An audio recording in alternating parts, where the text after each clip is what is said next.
ભાવનગર સિયોર સિંધી સમાજ અને યુવા ગ્રુપ દ્વારા આયોજિત ઇષ્ટદેવ શ્રી ઝૂલેલાલ ભગવાનજીના 1074માં ચાલીસા વ્રત ઉજવણી નિમિત્તે ભવ્ય સાંસ્કૃતિક, આધ્યાત્મિક અને સમાજના તેજસ્વી તારલાઓનું સન્માન ઇનામ વિતરણ કાર્યક્રમનું આયોજન કરવામાં આવેલ.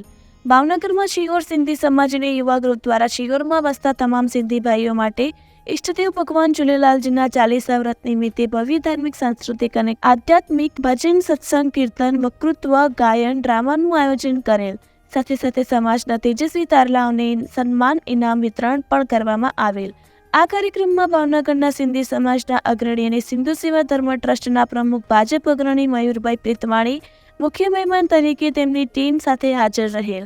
આ સમગ્ર કાર્યક્રમને સફળ બનાવવા માટે શિહોર સિંધી સમાજના પ્રમુખ શ્રી ગોરધનમલ ચાવડા, યુવા ગ્રુપના સંચાલક નિલેશભાઈ ઠક્કર અને મનીષભાઈ રૂગવાણી અને શિહોર સમાજના તમામ આગેવાનોએ ભારે જહેમત ઉઠાવેલ. રિપોર્ટર લખન રામચંદાણી, ભાવનગર.